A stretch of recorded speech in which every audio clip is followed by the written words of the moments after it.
Dzina la Atate ndi la Mwana ndi la Mzimu Woyera. Amen.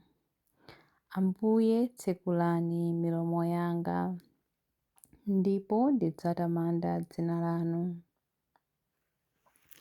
Ulemu ukhale kwa Atate ndi kwa Mwana ndi kwa Mzimu Woyera, monga panali poyamba tsopano ndi masiku onse ndi pa nthawi zosatha. Amen. Mlengi wa dziko lapansi ndi mlengalenga, mwini wake wa choona chonse ndi mphamvu, tipatseni choona chanu kuti tikhale anzeru, tipatseni mphamvu zanu kuti tikhale anyonga. Sitinakudziweni inu kumlengalenga, zizindikiro zakupusa kwathu zikukwera mmwamba. Ndiponso mavuto onse odzibweresera ife tokha akutipangitsa ife kuti tidzidzikhulupirira tokha koposa. Sitinakukondeni inu patali ndi mobalalika, chiwonongeko cha chidani chathu chikufalikira, ndipo zoyipa zobwera kamba kakunyada kwathu zikukungana pa mitu ya anthu osalapa. Tikufunisitsa titathetsa zovuta zimenezi za dziko lonse. Tingatsatire bwanji njira yanu? Tiyankhuleni ife ndi mawu anu onse amoyo, mpaka mdima wathu utasanduka kuwala. Ulemu ukhale kwa Atate ndi kwa Mwana ndi kwa Mzimu Woyera, monga panali poyamba tsopano ndi masiku onse ndi pa nthawi zosatha. Amen. Chilimbi 1. Perekani chimwemwe kwa mtumiki wanu Ambuye, kwa inu ndikukweza mtima wanga. Perekani chimwemwe kwa mtumiki wanu Ambuye, kwa inu ndikukweza mtima wanga. Tcherani khutu inu chauta ndipo mundiyankhe, popeza ndine wosauka ndi wosowa. Sungani moyo wanga popeza ndine womvera inu. Pulumutseni ine mtumiki wanu amene ndimadalira inu. Inu ndinu Mulungu wanga. Mundikomere mtima inu Ambuye, popeza kuti ndimalirira inu tsiku lonse. Sangalatsani mtima wa ine mtumiki wanu, popeza ndikupereka mtima wanga kwa inu Ambuye. Inu Ambuye ndinu abwino, ndipo mumakhululukira anthu anu. Chikondi chanu chosasinthika ndi chachikulu kwa onse amene amakupembedzani. Tcherani khutu inu chauta kuti mumve pemphero langa, mverani kulira kwanga kopemba. Pa tsiku la mavuto ndimakuyitanani, popeza mumayankha mapemphero anga. Pakati pa milungu palibe ndi mmodzi yemwe wolingana nanu inu Ambuye. Palibe ntchito zolingana ndi ntchito zanu. Mitundu yonse ya anthu imene mwayilenga idzakuweramirani inu Ambuye, ndipo idzalemekeza ukulu wanu. Pakuti inu ndinu wamkulu, mumachita zinthu zodabwitsa, inu nokha ndinu Mulungu. Phunzitseni njira zanu inu chauta, kuti ndiziyenda m'zoona zanu. Mundipatse mtima wosagawikana, kuti ndiziopa dzina lanu. Inu Ambuye Mulungu wanga, ndikukuthokozani ndi mtima wanga wonse. Ndidzalemekeza ukulu wanu mpaka muyaya, paja chikondi chanu chosasinthika kwa ine n'chachikulu. Mwandipulumutsa ku malo akuya a anthu akufa.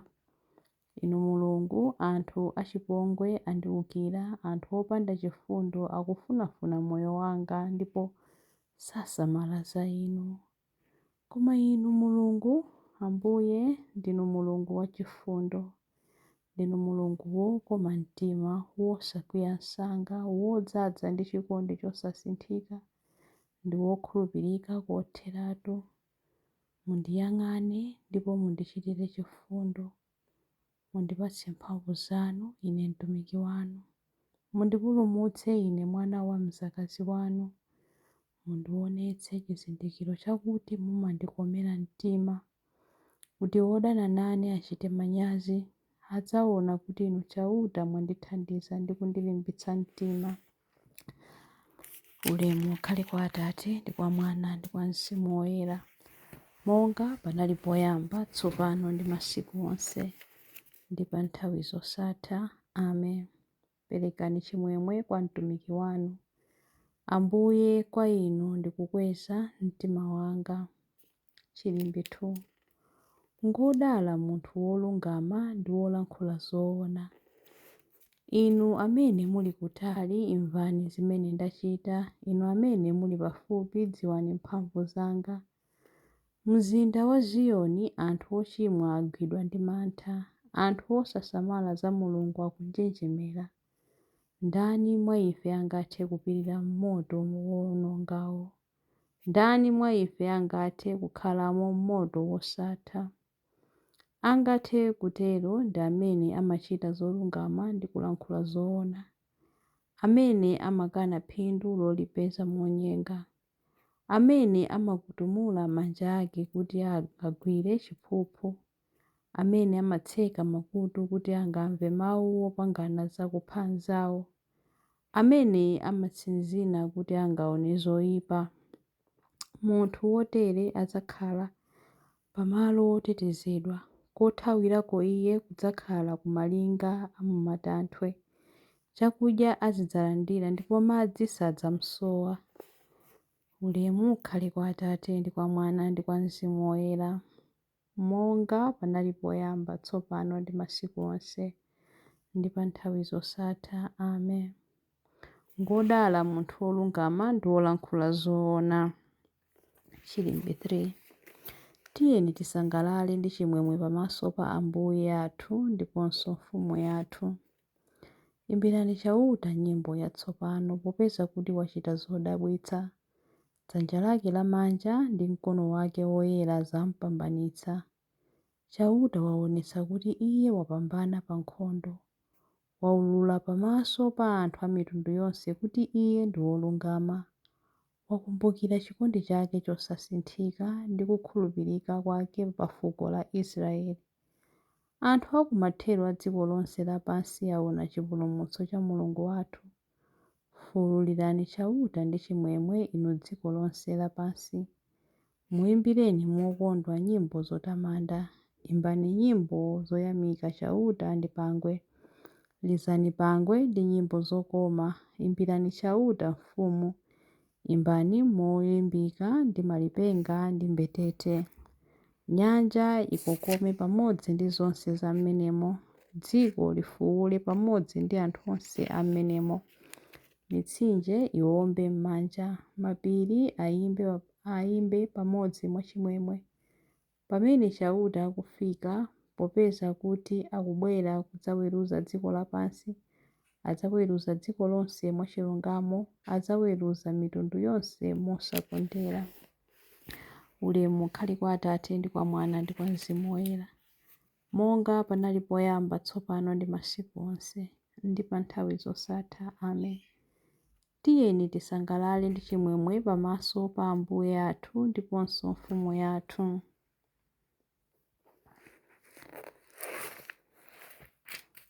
Mawu a Mulungu. Mawu akuchokera m'buku la Deuteronomy 7 verse 6b 8 mpaka 9. Mulungu adasankha inu kuti mukhale anthu ake pakati pa anthu onse apa dziko lapansi. Chauta adakukondani ndipo adafunadi kusunga malumbiro amene adachita ndi makolo anu. Chifukwa chake ndakupulumutsani ndi mphamvu zake, nakusandutsani mfulu, kukuchotsani m'dziko la ukapolo kwa mfumu ya ku Igupto ija. Chifukwa chake mudziwe kuti chauta Mulungu wanu ndiye yekha Mulungu, ndipo ndi Mulungu wokhulupirika. Iye adzasungadi pangano chake ndipo adzaonetsa chifundo chake chosasinthika kwa anthu a mibado zikwi zambirimbiri amene amakonda iye namamvera malamulo ake. Mawu a Ambuye. Tithokoze Mulungu. Chiyankho. Mulungu mwini adzandipulumutsa ku msampha wa mlenje. Mulungu mwini adzandipulumutsa ku msampha wa mlenje. Kwa iwo amene angathe kunditchera ndi mawu awo onyenga ndi ku msampha wa mlenje, ulemu ukhale kwa Atate ndi kwa Mwana ndi kwa Mzimu Woyera. Mulungu mwini adzandipulumutsa ku msampha wa mlenje. Chilimbi cha nyimbo ya Zakariya. Musamaganiza kuti ndidadzathetsa malamulo a Mose ndiponso zophunzitsa za aneneri. Inetu sindidadzere kudzawathetsa, koma kudzawafikitsa pachimake penipeni. Adalitsike Ambuye Mulungu wa Israeli, wadzayendera anthu ake ndi kuwawombola.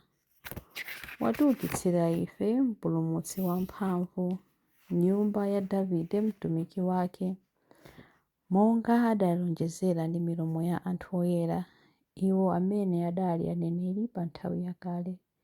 Mpulumutsi amene adzatimasula ife kwa adani athu, ku manja a onse amene amadana nafe. Choncho chikondi chake pa makolo athu chakwaniritsidwa, ndiponso pangano chake choyera chakumbukiridwa. Adalumbira kwa Abrahamu Atate athu kuti adzatilola ndi ufulu ku mantha ndi kupulumutsidwa m'manja mwa adani athu, kuti tithe kumutumikira Iye nkuyera ndi mwachilungamo masiku onse a moyo wathu pamaso pake. Kwa iwe mwana wang'ono udzayitanidwa mneneri wa Mulungu Wammwambamwamba. Udzapita m'tsogolo mwa Ambuye kuti ukakonze njira zake Iye asanabwere, kuti akadziwitse anthu ake za chipulumutso chawo kudzera m'chikhululukiro cha machimo awo onse. Chikondi chokoma cha mtima wa Mulungu wathu, amene amatiyendera ngati m'bandakucha wakumwamba, adzapasa kuwala iwo amene ali mdima, iwo amene akukhala mu mthunzi wa imfa, ndi kutitsogolera ife mu njira ya mtendere. Ulemu ukhale kwa Atate ndi kwa Mwana ndi kwa Mzimu Woyera, monga panali poyamba, tsopano ndi masiku onse, ndi pa nthawi zosatha. Amen. Musamaganiza kuti ndidadzathetsa malamulo a Mose ndiponso zophunzitsa za aneneri. Inetu sindidadzere kudzawathetsa, koma kudzawafikitsa pachimake penipeni. Mapemphero. Wodala akhale Mulungu wopereka chipulumutso, amene adalamula kuti anthu asanduke chilengedwe chatsopano mwa Iye mwini, pamene zonse zidzapangidwa mwatsopano ndi chikhulupiriro chachikulu. Tiyeni tipemphe Iye kuti: Ambuye, titengeni ife mwatsopano. Ambuye, mudalonjeza kumwamba kwatsopano ndi dziko lapansi latsopano. Titengeni ife mwatsopano tsiku ndi tsiku kudzera mwa Mzimu Woyera, kuti tithe kusangalala ndi kupezeka kwanu pa nthawi zosatha mu Yerusalemu wakumwamba. Ambuye, titengeni ife mwatsopano. Tithandizeni kugwira nanu ntchito yosandutsa dzikoli kukhala la moyo ndi mzimu wanu, ndi kumanga pa dziko pano mzinda wa chilungamo, chikondi ndi mtendere. Ambuye, titengeni ife mwatsopano. Tipulumutseni ku makhalidwe onse akunyalanyaza ndi ulesi, ndipo tipatseni ife chisangalalo mphatso zanu zachaulere. Tipulumutseni kwa zoyipa. Ambuye, titengeni ife mwatsopano. Tipulumutseni kwa zoyipa ndi ku ukapolo wa nzeru zimene zimatiphimba kuti tisamaone zabwino. Ambuye, titengeni ife mwatsopano. Ambuye, titengeni ife mwatsopano pamene tikupemphera kuti: Atate athu muli kumwamba, dzina lanu liyeretsedwe, ufumu wanu udze, kufuna kwanu kuchitidwe monga kumwamba choncho pansi pano. Mutipatse ife lero chakudya chathu cha lero. Mutikhululukire ife zochimwa zathu, monga ifenso takhululukira adani athu. Musatisiye ife m'chinyengo, koma mutipulumutse ife kwa zoyipa. Amen. Tipemphere. Ambuye, mu nyengo iyi ya Lenti tidyetseni ndi mawu anu amoyo, ndi kutisandutsa kukhala amodzi m'chikondi ndi m'mapemphero.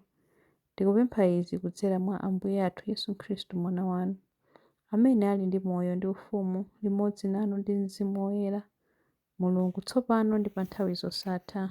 Amen. Ambuye atidalitse, atiteteze ife ku zoyipa zonse ndi kutifikitsa ku moyo wosatha. Amen. Dzina la Atate ndi la Mwana ndi la Mzimu Woyera. Amen.